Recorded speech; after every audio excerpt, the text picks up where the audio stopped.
Oramos. Padre, en el nombre de Jesús, bendito Dios, te damos gracias, Papito Santo, esta noche. Te damos gracias, Señor, porque has sido bueno con nosotros. Bendícenos, Padre, bendícenos esta noche. Háblanos, Señor, en el nombre de Jesús. Que sea tu Santo Espíritu enseñándonos, que sea tu Santo Espíritu hablándonos, instruyéndonos, Espíritu de Dios. Te amamos, te bendecimos, Señor. Gracias, Papito Santo, somos menesterosos. Lo que tú nos has dado, Señor, tenemos que compartirlo, Papito Santo. Dice, Señor, a mis hermanos, mis hermanas que están aquí esta noche, los que nos van a ver, Señor, a través de la red, los que nos van a ver, Señor, a través del internet, Señor, en el nombre de Jesús. Bendícelos, Papito Santo. Ayúdalos, Espíritu de Dios. Sé tú con ellos, sé tú con nosotros. Toma el control, Padre, en esta noche, en el nombre de Jesús. Yo me cubro y cubro esta casa, Señor, bajo la unción apostólica, profética, evangelística, Señor, pastoral y magistral, Señor. Cambia los ambientes, Espíritu de Dios. Todo espíritu inmundo que se sujete, Padre, en el nombre de Jesús. Declaramos, Papito Santo, que tu Santo Espíritu mora en este lugar, Señor. Ungimos el techo, Padre, el piso, las paredes, Espíritu de Dios. Reprendo, Padre, a esta hora todo espíritu de distracción, Señor, en el nombre de Jesús. Y declaro, Padre, que en esta casa mora tu presencia, Señor. En el nombre de Jesús, bendícenos esta noche, Papito. Háblanos, Espíritu de Dios. Que mi voz llegue aún a través de los aires y que sea tu Santo Espíritu, Papito Santo, en el nombre de Jesús, haciendo la obra, Padre, a la distancia, Señor, así como el centurión. Bendice tu palabra esta noche en el nombre que es sobre todo nombre, en el nombre de Jesús. Amén, amén y amén. Gloria a Dios. Aleluya, aleluya. Dios es bueno. Amén. Dios es bueno. Aleluya. Quiero darle unos anuncios a los hermanos. Recordemos la proclama profética. Va a ser en noviembre. Estemos atentos. También el viernes tenemos vigilia. Para aquellos que no pudieron venir hoy, y el día viernes tenemos vigilia aquí en casa. Vamos a tener unos invitados especiales ya, gracias a Dios, confirmados todos, esperando en el Señor que Él sea el que nos hable a través de la vida de sus siervos. Amén. Ahora vamos a tener al pastor Abraham de la Cruz, al pastor Armando Palestina de Cancún. Ya tenemos más o menos el horario que va a estar él. Y también a Chiquito, diácono de ahí de Casa de Restauración. Los que están aquí ya lo conocen. También va a estar con nosotros Arielito de Monte de Dios, de Fuente de la Esperanza. Por ahí le mandamos un saludo si nos está viendo. Y el domingo, este domingo ya tenemos nuestra Cena del Señor. Vamos a comenzar a las 11 de la mañana y a las 6 de la tarde. Por ahí hay un error, pero lo vamos a componer. Es a las 6, a las 11 de la mañana y a las 6 van a ser los dos servicios de Santa Cena. Amén. Bueno, comenzamos entonces, hermanos. Tiempo de las restauraciones. Hechos 3:20, y enviará ¿a quién? Al Señor Jesucristo, que antes fue anunciado, a este tiempo de las restauraciones. Diga conmigo, tiempo de la restauración. Amén. Aleluya.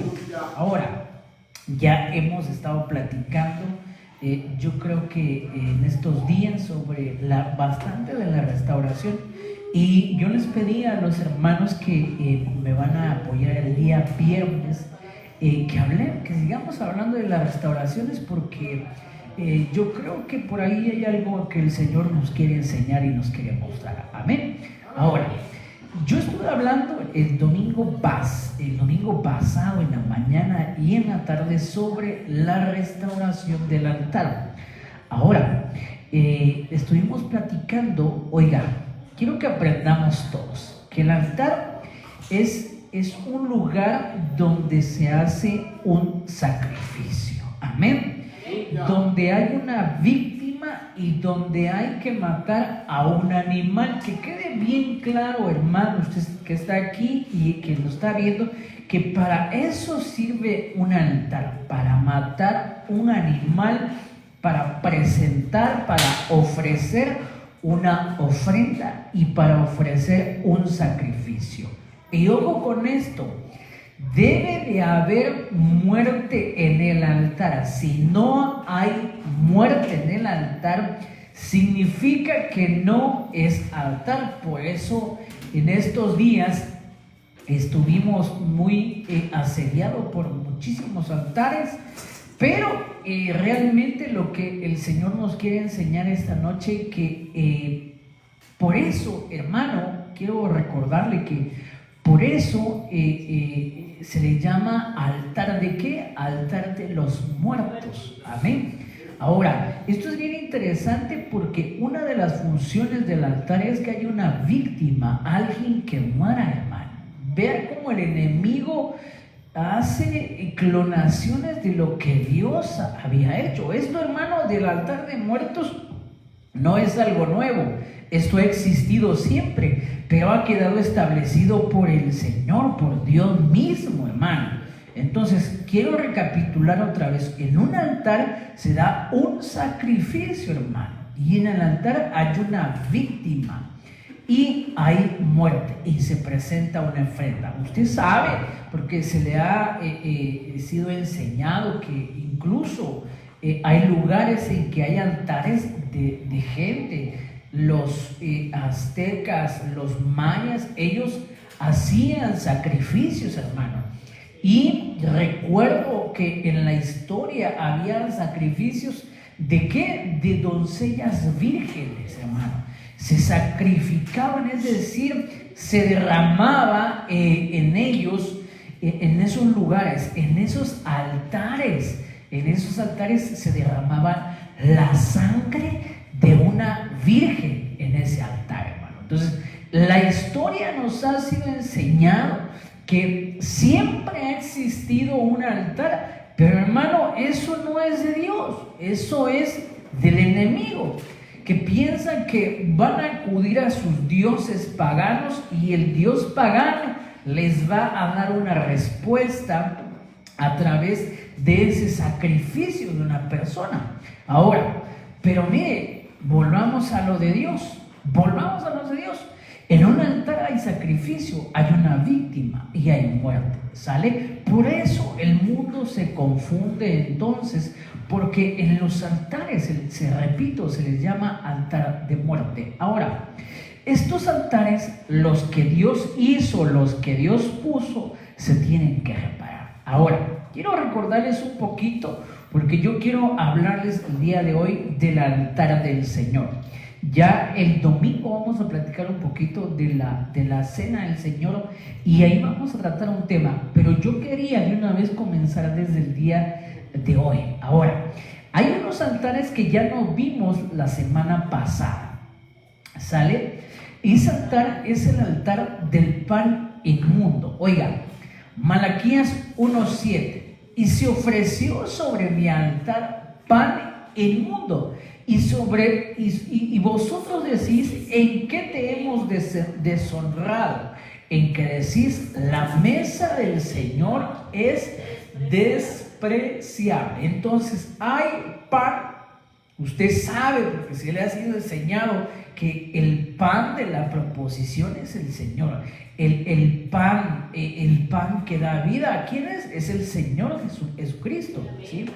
Y hemos estado aprendiendo que este pan que se presentaba en el altar, hermano, era hoy en día podemos ver que le llaman, ¿cómo le llaman a ese pan? El pan del muerto, hermano.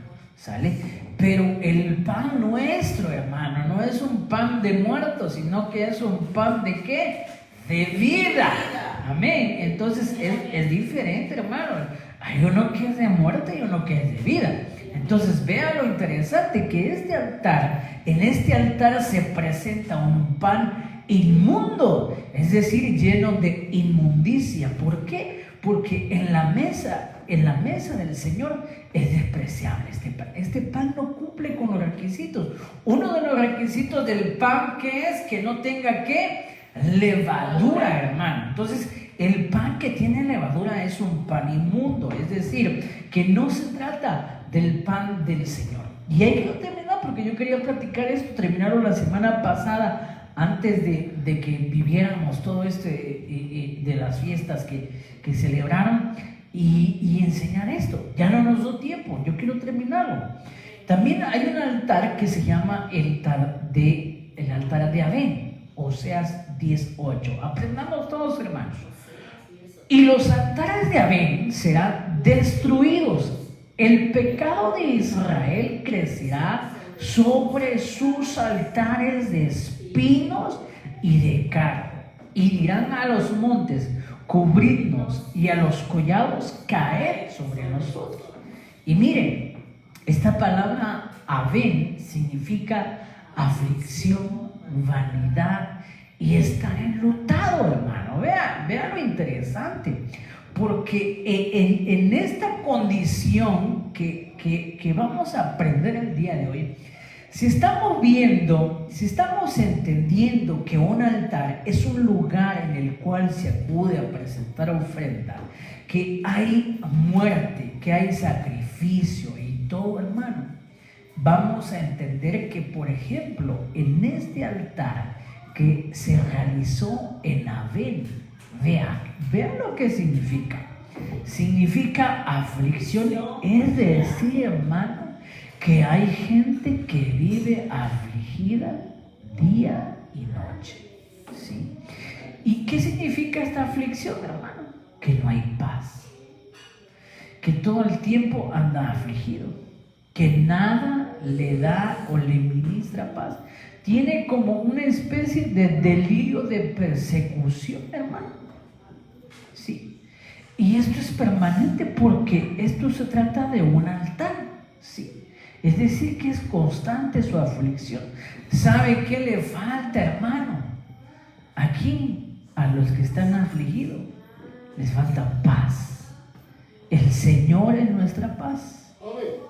El Señor es nuestra paz. El Señor es nuestra paz. ¿Se acuerda de un altar que vimos que se hizo en Shequem? Y significa paz, hermanos. ¿Se acuerdan? Entonces, este es un altar contrario a ese altar, hermano. El altar de la aflicción. Yo quiero preguntarte a ti, tú que estás aquí, tú que me estás viendo, ¿qué es lo que te aflige? ¿Qué es lo que te angustia? ¿Qué cosa es lo que te quita tu paz? ¿Estás preocupado por algo? ¿Estás afligido por algo? ¿Acaso no decía la profecía, que Él es nuestro Rey de Reyes y Señores y Señor de Señores? ¿Acaso Él no es nuestro Dios? ¿Acaso Él no tiene el control de todas las cosas? Hermano, claro que sí. Él tiene el control de todas las cosas, pero ¿sabe qué pasa, hermano? Que nosotros no logramos entender por qué pasan las situaciones, hermano.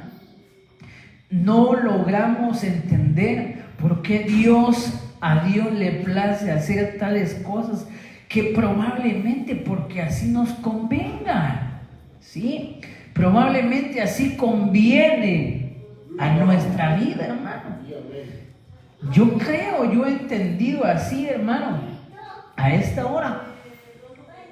Yo puedo entender, hermano, que a veces nosotros tenemos pensamientos, nosotros tenemos planes, nosotros tenemos proyectos, nosotros tenemos ideas, hermano, pero muchas veces esos proyectos y esas ideas no provienen de Dios, sino que provienen tal vez de nuestra confianza, que provienen tal vez de nuestras manos. Pero hay cosas, hermano, que no son así. Hay cosas que realmente están en las manos de Dios. Hay cosas que el Señor te quiere dar, pero ahorita no. Amén. Entonces, esto es bien importante que nosotros lo entendamos. Que los designios de Dios, es decir, los destinos de Dios son perfectos, hermano. Escuchábamos esta semana el anuncio por parte de nuestras autoridades ministeriales, cómo anunciaban la partida de una pastora muy amada, hermano, esposa de un profeta de Dios. Y hermano, ella se fue con el Señor, hermano. Eso fue lo más maravilloso. Pero realmente la gente que no conoce de Dios, o incluso los que conocen de Dios, se pudieran o nos pudiéramos estar preguntando por qué Dios está llevando ese tipo de gente, hermano. ¿Por qué Dios permite que estén pasando esas cosas? Y hemos estado entendiendo muchísimas cosas en este transcurrir de los días. ¿Qué está pasando? ¿No será que el Señor nos está apartando de algo o los está apartando de algo que viene, hermano? Porque es muchísima la cantidad de ministros de Dios que se ha llevado el Señor. Y entonces los designios de Dios ya están planificados. Nuestros días, dice la Biblia, ya están definidos. A veces nosotros tenemos planes, tenemos deseos, hermano, pero dice el Señor, hasta aquí, hasta ahí, hermano, ¿qué más le hacemos? No podemos hacer nada. Lo único que nos queda es subir con Él y estar con Él y trabajar, dice la Biblia, a Él. Ahí, aún allá, hermano, va a llegar el tiempo que el servicio lo tenemos que seguir haciendo, hermano. Ahora, vanidad, volviendo a los significados de Abel, vanidad, ¿sí? Es un altar de vanidad, hermano. Yo conozco gente que se duerme 2, 3 de la mañana queriendo comprar algo, hermano, en internet, subiéndose a subastas, etcétera, hermano. Vanidad de vanidades. Ahorita me van a regañar. Ahora, hay un altar de luto. Vean, miren, este es un altar de luto. Es decir, hermano, aquí hay muchísimas cosas que decir. Uno hace un altar de luto y anda uno cargando, hermano, el luto. ¿Y qué es el luto? Pues el luto es esa tristeza, hermano, por la partida de alguien, hermano, y lo viene cargando, y lo viene cargando, y lo viene cargando, y lo viene cargando. Y entonces se forma un altar. Al luto, está enlutado, forma su altar. Es que mi abuelito, es que mi mamá, y así, hermano, en la medida de todas sus posibilidades, él vuelve un altar su pasado de luto. Entonces aquí está bien interesante. ¿Cómo podríamos derribar todos estos altares, hermano? El altar de la aflicción con el altar de paz, el altar de la vanidad con el altar de humildad, y el de luto, hermano, que sería venir acarreando a nuestros muertos, hermano, día a día. Es un altar de muertos, hermano. Es un altar de muertos. Esto hay que quitarlo con vida. Y la vida es el Señor Jesucristo. En Él tenemos promesa. Aquí está bastante interesante, hermano, de cómo hay gente que hace esto, ¿verdad? Ahora, el altar de Baal. Pero yo no quiero hablarle muchito de este porque este es muy conocido. Bueno, le hablemos. El altar de Baal. Este es un altar, hermano, que en Primera de Reyes 16:29 dice lo siguiente: Acab, hijo de Omri, comenzó a reinar sobre Israel en el año 38 de Asa, rey de Judá, y reino de Acab, hijo de hombre, sobre Israel en Samaria. ¿Cuántos años? 22 años. Sin embargo, dice Acab, yo sé que usted ya lo ha conocido por la señora esta que fue su mujer. Ahorita lo vamos a ver. Acab, hijo de hombre, hizo lo malo a los ojos del Señor. Y vea lo que dice, peor aún que todos los reyes anteriores. Mire en qué concepto estaba este rey. Dice que fue peor que todos los reyes anteriores. Sigamos leyendo. Primera de Reyes 16:31, nueva traducción viviente. Ay, mire, me estoy acordando de algo acá. Aquí, el altar de Abel. Perdóneme, hermano, quiero regresar, pero estoy entendiendo muchas cosas, hermano. Por eso nosotros colocamos fotos. Hermano, acá en el altar de Abel, por eso nosotros colocamos fotos de gente que ya murió en esos altares. ¿Sí? Y por eso se colocan esas fotos de gente que ya murió, porque estamos de luto por la muerte de ellos. Yo creo que, hermano, de ahí surgieron estos altares. Por eso le ponen fotos de gente que ya murió, del abuelito, de la abuelita, etcétera, etcétera, hermano. Por eso el altar de Abel. Pero eso se quita, repito, con el altar de vida. Ahora, déjenme regresar porque ahorita el Señor me regaló esa revelación. Y como si fuera poco haber seguido el ejemplo de Jeroboam, se casó ¿quién? Acá con Jezabel, hija del rey Baal. Vea cómo se llamaba su papá. ¿De quién? De Jezabel, de los sidonios. Y comenzó a inclinarse y a rendir culto a Baal. Primero construyó un templo. Vea, un templo para Baal y luego un altar en Samaria. Y vean lo que significa Baal, hermano. Enseñorearse, tener dominio sobre ¿quién? Sobre algo, sobre alguien. Es decir, hermano, que este altar que fue levantado, estamos hablando de los, por así decirlo, de los malos altares. Ya leímos uno, ¿cuál era? ¿El altar de qué? Luego leímos el altar de quién. Regresemos, ¿no? Porque creo que no me pusieron atención. El altar del pan y el mundo, el altar de Abel, el altar de la aflicción, de la vanidad y del luto. Y estamos leyendo el altar de Baal. Y este altar, y esta palabra Baal, significa enseñorearse, tener dominio ¿sobre qué? ¿O sobre quién?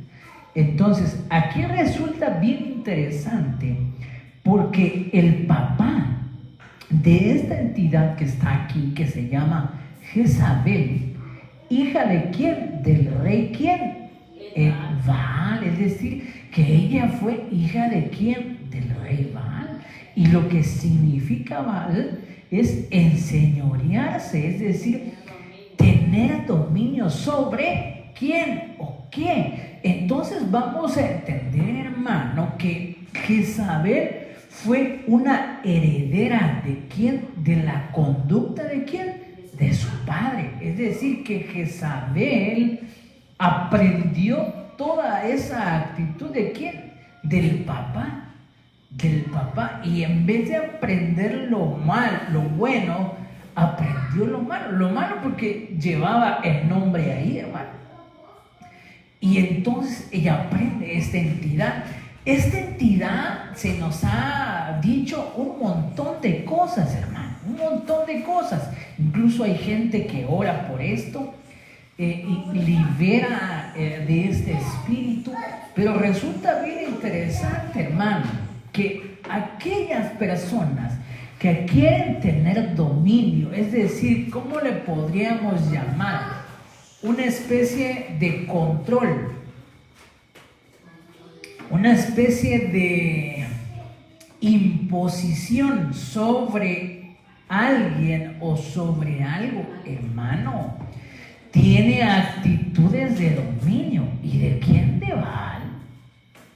Amén. Entonces, por eso se dice que aquella mujer, o se cree que aquella mujer que tiene o quiere tener dominio sobre el esposo, o viceversa, hermano, o el hombre quiere tener dominio sobre la esposa, hermano, sin lugar a dudas, este asunto es de Baal. Amén. ¿Cuánta enseñanza hay aquí? Porque mire, siempre oramos, o siempre oran algunos siervos por el espíritu de Jezabel, porque dice que la mujer no se debe ¿qué? Enseñorear del hombre. Pero ojo, también el hombre no se debe de ¿qué? De enseñorear de la mujer, porque esta entidad que se llama Baal dice no debería de tener dominio, y lo hemos platicado aquí en este púlpito, hermano, que el que nosotros, el que usted como mujer reconozca autoridad, hermano, no se trata de una imposición de parte del hombre, sino se trata de ¿qué? De un reconocimiento para el hombre, hermano. Es decir, que hemos platicado que no se trata de que el hombre a fuerza quiero que me obedezcas y a punta de chaleco lo va a obligar a su mujer. No, hermano, eso no es así, porque esa es una actitud de Baal. Ahora, a todas las hermanas que les han dicho fuera espíritu de Jezabel, ahora yo les digo, con la palabra de Dios en la mano, adiós Baal, dígale usted también, hermano, porque eso no es imposición, eso es voluntario, eso es reconocimiento. ¿Y cómo va a reconocer la mujer al esposo? Con su actitud, hermano. Y tampoco el hombre se tiene que, es que yo soy tu hombre, yo soy tu macho, alfa, beta, no sé qué tanto le dicen. No, hermano, esa es una actitud de Baal, hermano. Eso no es así. Reconocer autoridad es voluntaria. A nadie se nos puede obligar. Se nos ha enseñado, hermano, que el evangelio es de exposición, no de imposición, hermano. A nadie nos pueden obligar a venir al culto.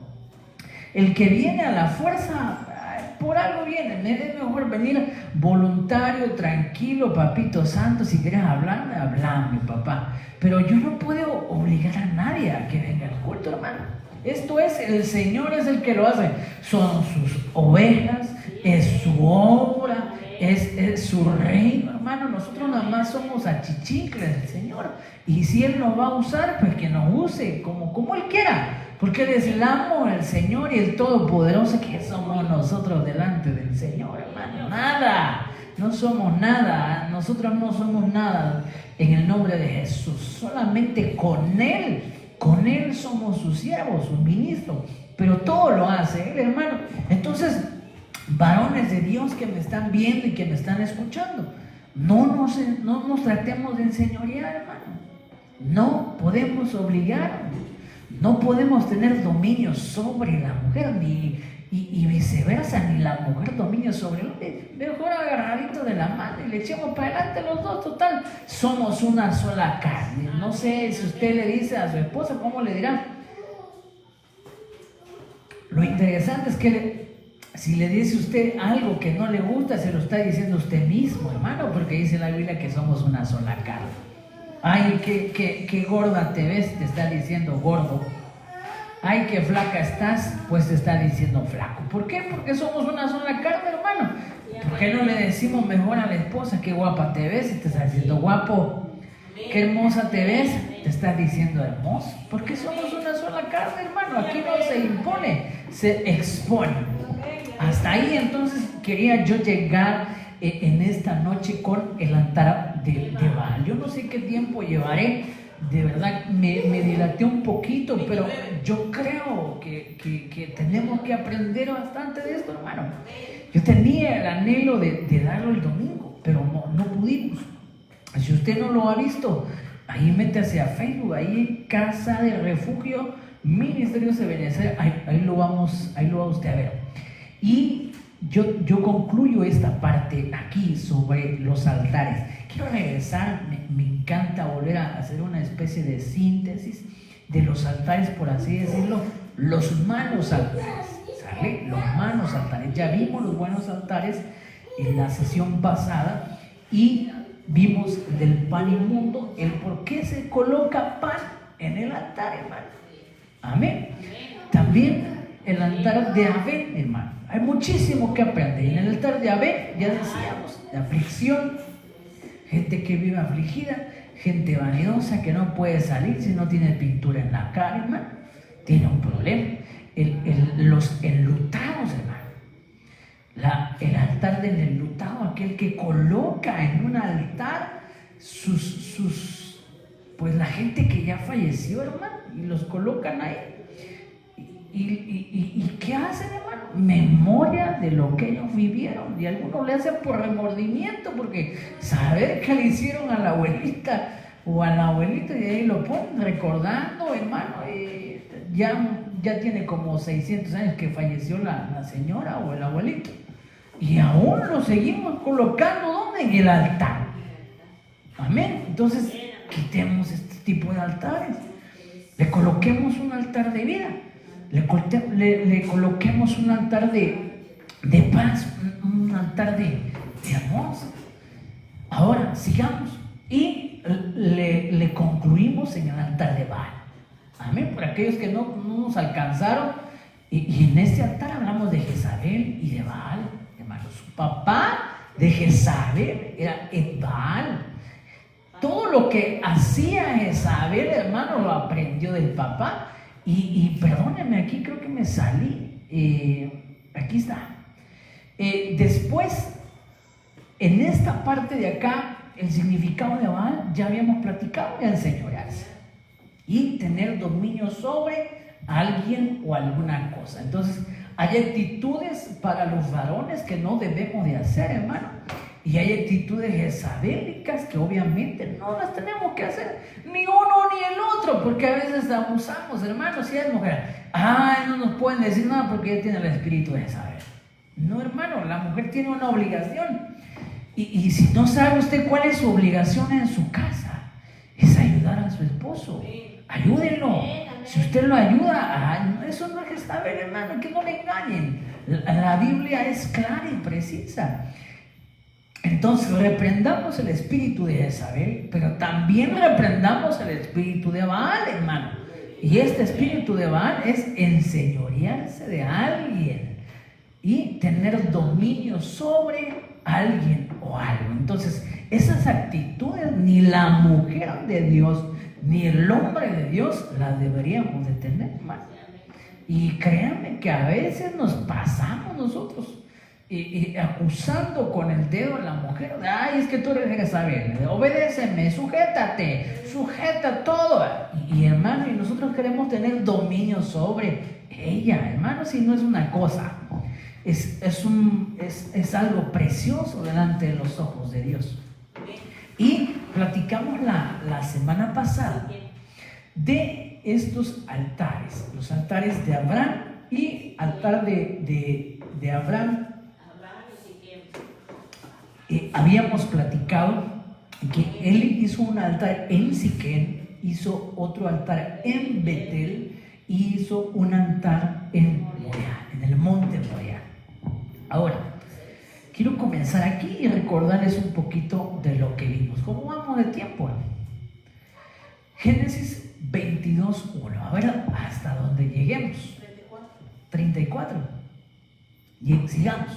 Aconteció que después de estas cosas, Dios aprobó a Abraham y le dijo: Abraham, y él le respondió: heme aquí. Esto ya lo leímos en la ocasión pasada. Este es uno de los altares que el Señor, que el Señor le pidió a Abraham que realizara. Y ojo, es bien interesante porque aquí Dios es el que prueba a Abraham. Es una prueba, hermano, es un desierto que él iba a pasar, es una situación difícil. Yo no sé a cuántos el Señor prueba, hermano, pero cuando el Señor te quiere probar, ay Dios, ¿cómo nos apartamos nosotros de esa prueba, hermano?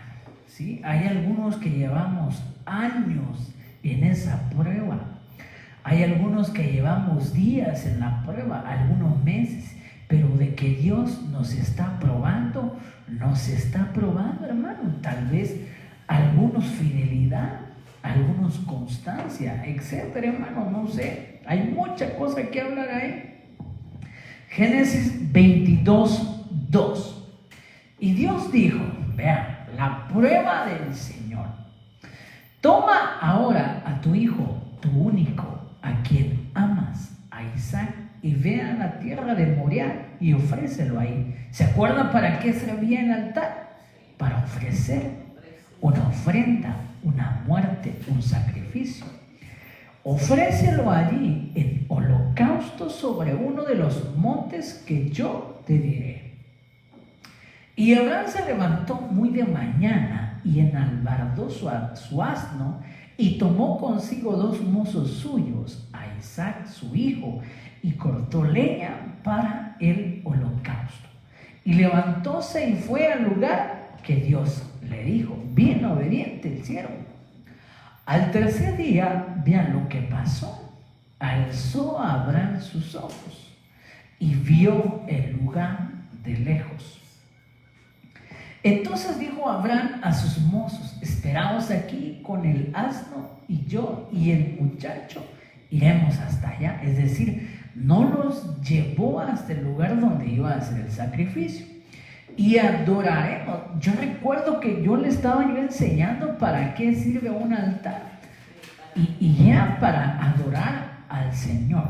Eso sí, yo lo recuerdo que lo platiquemos. Y volveremos a vosotros. Génesis 22:6. Oiga, y tomó a Abraham la leña del holocausto y la puso sobre, mire, aquí no sé si tengan ustedes alguna otra versión o algo así, pero en esta versión vean lo que dice. Y la puso sobre Isaac su hijo. Mire, yo no sé si habrá otra Biblia ahí, algo que diga diferente, pero yo aquí logré ver algo. Que puso sobre ¿quién? Sobre Isaac su hijo. Y vean, y él tomó en su mano el fuego y el cuchillo, y fueron ambos juntos. Aquí yo vi algo. Usted me va a decir, hermano, probablemente es una interpretación de usted. Sin lugar a dudas, puede que sea así. Pero yo veo algo aquí. Que él llevaba sobre. ¿Se acuerda cuando aprendimos de la cobertura? Sobre de era cobertura. Y entonces dice que sobre él, sobre Isaac llevaba ¿qué? La leña. Ay, hermano, la leña del holocausto la puso sobre ¿quién? Sobre Isaac. ¿Sí? ¿Y quién llevó el madero sobre él, hermano? No. ¿Quién llevó el madero sobre él? El Señor Jesucristo, hermano. El Señor puso sobre sí el madero, la madera. Pero yo vi algo acá. Yo vi que había algo sobre él. ¿Sobre quién? Sobre el Hijo. Es decir, hermano, que no había, que a él le fue colocado algo sobre. Es decir, que lo cubría, hermano. Y eso es cobertura, ¿sí? Quienes han cargado leña, hermano, usted sabe que en la zona norte, ¿dónde se acostumbra a llevar la leña? Sobre todo las mujeres, hermano. en la cabeza, ¿sí? Entonces, la leña, el madero, estaba cubriendo a Isaac, al hijo, hermano. Entonces, hay que ver cobertura, hermano, para tener un altar. Hay que cubiertos para levantar un altar. Hay que ir cubiertos. Pero eso yo lo vi.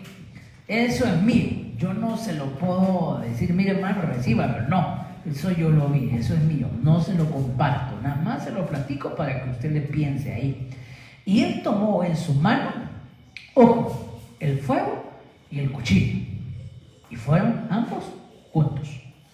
Que no es lo mismo, ambos juntos. Entonces habló Isaac a Abraham, su padre, y dijo: Padre mío. Y él respondió: heme aquí, mi hijo. Y él dijo: he aquí el fuego y la leña, mas, ayúdenme a leerlo, ¿dónde está el cordero para el holocausto? Mire, yo vi otra cosa acá, hermano. Génesis 22:7. Y habla Isaac a Abraham, que su padre, y le dice, hermano: Padre mío. Y él respondió: heme aquí, mi hijo. Padre mío y mi hijo. Aquí yo vi algo, hermano. Aquí yo vi algo.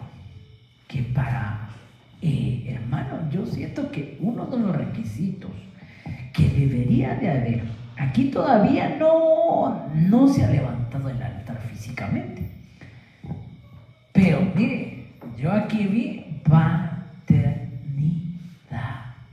hermano, paternidad del hijo al padre y del padre al hijo. Entonces pudiéramos entender, hermano, que para que nosotros logremos levantar un altar, ¿cómo nos enseñó a orar el Señor? Hablamos, no recuerdo cómo se llamaba ese altar, que decía, que significaba inclinarse, y que decía levantarse en la madrugada. ¿No se acuerdan cómo se llamaba ese altar? Deben de anotarlo, hermanos. Vienen a la iglesia y tienen que anotarlo ahí bien para que cuando lo recordemos, el Señor vaya recordándonos las cosas que hemos estado aprendiendo. Y miren, aquí entonces hay paternidad, ¿sale? ¿Y saben por qué esto es bien interesante? Porque el Señor lo primero que enseña cuando a Él le dicen a orar, enséñanos a orar. ¿Qué es lo que dice? Padre nuestro. Amén. Entonces aquí debemos de tener paternidad. Amén. Aquí tenemos que tener paternidad y reconocer Padre. ¿Sale? Padre. Y los papás tienen que reconocer hijos. Amén. Y yo recuerdo que enseñábamos en la anterior casa que estábamos, hermano, que la evolución de los ministros, la evolución de los pastores, era la evolución a padre. Y de oveja, ¿a qué? A hijo, hermano. Y entonces se pasaba a otro nivel, ¿sí? Eso lo deberíamos de tomar nosotros en cuenta, hermano, porque no creo que el Señor se esté equivocando aquí y nos los esté mostrando, hermano. Esto es bien interesante, porque si nosotros no entendemos que hay Padre aquí en la tierra, ¿cómo vamos a entender que tenemos un papá en los cielos o en el cielo, hermano? Amén. Y mire, y aquí habla de todos los padres, de los padres biológicos, de los padres espirituales. Amén. Yo tuve un papá, ya partió con el Señor, ya estaba muy contento y feliz allá, pero tuvimos padre. Y yo creo que nos portamos como hijos. Creo que fuimos buenos hijos, hermano. Entonces, esto es bien interesante que nosotros lo aprendamos. Y yo creo que con esto, hermano, pudiéramos entender que para que nosotros levantemos un altar, debemos tener en cuenta ese principio de paternidad, ¿sí? De paternidad, hermano, de paternidad. Y él dijo: he aquí el fuego y la leña. Y después dice: ¿dónde está el cordero para el holocausto? Amén. Entonces, después de que se da esa relación de papá, hijo, se pregunta sobre el cordero de Dios. Y miren, Génesis 22:8, y respondió Abraham. Y dice: Dios se proveerá de cordero para el holocausto. Es decir, que aquí nadie más iba a dar el cordero, sino que Dios mismo iba a proveer ¿qué? El cordero. Y mire, hermano, es que yo no sé, hermano, por qué muchos no creen en esto. Porque aquí dice que Abraham, hermano, dijo: Dios se va a proveer ¿de qué? De cordero, ¿sí? Es decir, que el mismo Dios iba a mandar ¿a quién? A un cordero. Hermano, esta es antesala de la cena del Señor. Yo aquí, yo quiero mostrarle muchas cosas, hermano, porque aquí es el mismo Dios se iba a proveer un cordero. Y ese cordero, hermano, ¿para qué iba a ser, hermano? Aquí yo se lo puse en rosita. ¿Para qué iba a ser? Para el holocausto. Entonces, aquí, mira, hermanos, ay, Señor, ¿qué pasa aquí? ¿Qué pasa? ¿Qué dice la Biblia? Es que este cordero iba a sufrir un holocausto. Un holocausto. ¿Quién es el cordero? Jesús. ¿Y para qué? Iba a ser sacrificado en holocausto también, hermano. O sea, yo no logro entender, hermano, cómo hay gente que no cree en esto. Y aquí está clarísimo. Que el Señor nos ayude, que nos abra nuestra vista, nuestros oídos, que renueve nuestros pensamientos, hermano. Hay gente que se niega a creer que hay un holocausto de Cristo. Aquí está, hermano, claro que sí. No, el Señor, Dios Todopoderoso, se proveyó de un cordero, ¿sí? Y usted y yo sabemos quién es ese cordero. ¿Y para qué? Para que hubiera un holocausto, hermano. Usted sabe, aquí está, hermano, no le busquemos. Para el holocausto, hijo mío, e iban juntos. Amén. Llegaron al lugar que Dios les había dicho, y Abraham edificó allí un altar. Amén. Arregló la leña, ató a su hijo Isaac y lo puso, ¿dónde, hermano? En el altar, sobre la leña. Esto, sin lugar a dudas, hermano, esto es figura del Señor, ¿sí? Porque aquí dice: Dios se va a proveer de un cordero. ¿Para qué? Para el holocausto. Sigamos leyendo. Y miren, yo le mostré esas fotitos ese día, muy bonitas, muy gráficas, ¿sale? A la hora que ellos llegaron. Y usted ve el puñado de leña que está ahí, esa la traía en el hombro Isaac. Esa venía cubriendo los hombros de Isaac. Y esas fueron colocadas sobre el altar. ¿Para qué? Para que se quemara el sacrificio, para que se presentara la ofrenda, hermano. Y él dice en la Biblia que lo ata. ¿A dónde? Al altar. Y aquí hemos escuchado un montón de cosas, hermano, de cómo Isaac es un joven y cómo él, sujeto, hermano, se dejó amarrar, hermano. Se dejó sujetar, hermano. Por eso ya después, en el tabernáculo, ya habían cuernos, hermano. Usted sabe que hay un tabernáculo de un altar, ya no es de piedra, sino que se vuelve de bronce. Y en cada esquina de esos altares ya hay un cuerno. Esos cuernos servían, hermano, para amarrar al cordero. Pero en el caso de Isaac, hermano, no necesitó de esos cuernos. Lo único que necesitó Isaac era subirse, ¿sí? Entendamos entonces que en el altar de bronce, los corderos, todos los animales que se subían, hermano, los ya sacrificados iban fijados. Pero miren, Isaac fue subido voluntario.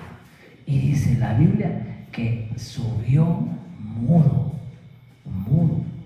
Ahora, sigamos leyendo. Y extendió a Abraham su mano y tomó el cuchillo. ¿Para qué? Para degollar a su hijo. Hermano, esto es tremendo. Y esa foto nos representa muy bien, hermano. Muy bien. Entonces el ángel de Jehová le dio voces del cielo y dijo a Abraham: Abraham. Y él respondió: heme aquí. Y dijo: no extiendas tu mano sobre el muchacho, ni le hagas nada, que ya conozco que temes a Dios. ¿Cuál era la prueba? ¿Se acuerda que dijimos que toda esta situación era ¿qué? Una prueba de parte de Dios. Y entonces, ¿cuál era la prueba? Ahora dice: ya conozco que temes a Dios. Entonces, ¿qué estaba probándole el Señor a Abraham? ¿Sí? Si le tenía temor, ¿no? Mi hermano, esto está cardíaco, dijera nuestro apóstol. Porque que Dios te pruebe, hermano, para ver si le temes, eso está difícil. Y vean lo que dice: pues que no me rehusaste a tu hijo, tu único hijo. Y mire, hermano, yo me quiero quedar aquí con esta imagen. Ay, hermano, es una imagen en la cual ya Abraham e Isaac, padre e hijo, y ya consumiéndose en holocausto, hermano, al carnero. No era cordero el que se apareció, era carnero, era diferente. Entonces yo quiero dejarlo hasta aquí en esta noche y quiero que oremos por esta palabra, y que el día domingo Dios mediante nos permita y nos dé vida, sigamos platicando del altar del Señor. Amén. Y sigamos aprendiendo, y que el Señor nos siga hablando y abriéndonos el entendimiento. Yo quiero dejarlos aquí con esta imagen, a los que nos están viendo, los que nos van a ver, sobre este altar. Dios fue bueno en cómo ha ido enlazando estos temas, hermano, y para llegar hasta el altar del Señor. Porque el Señor tuvo un altar y Dios dice que se proveyó de cordero. Dios se proveyó de cordero. ¿Para qué? Para ofrecerse en holocausto, dice la Biblia. Entonces, ayúdenme a orar. Oremos esta noche, que lo que hayamos aprendido quede grabado en nuestro corazón. Oh, Papito Santo, gracias, Señor, porque nos regalas de ti, Papito Santo, nos regala de tu revelación, Señor.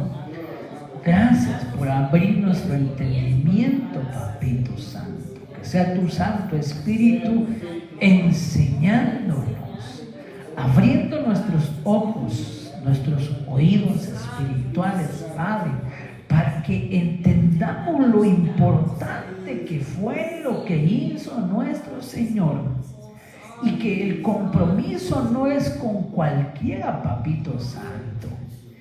No lo hizo cualquiera, y no lo hizo, Señor, en cualquier tiempo, Padre.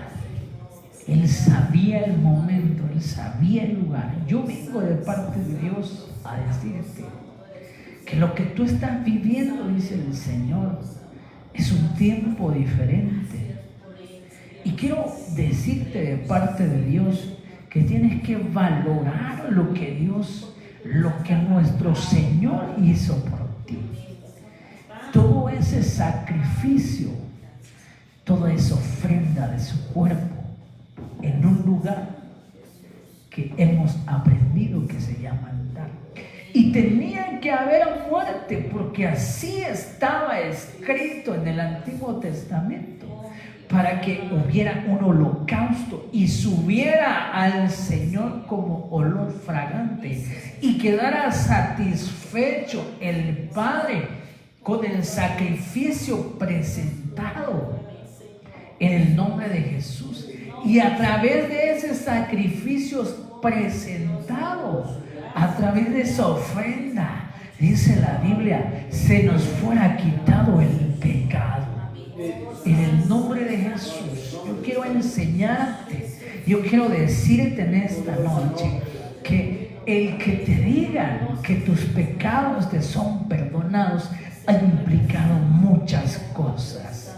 Ha implicado un derramamiento de sangre en nuestras vidas, en la vida de nuestro Señor. Y fue un sacrificio del Padre, así como lo hizo Abraham. Así como lo entregó Abraham, lo entregó el Padre al único, al unigénito, por nuestra vida, por tu vida, por mi vida, por nuestra vida, en el nombre de Jesús. Y a través de ese sacrificio en el altar, nosotros, tú y yo, somos salvos.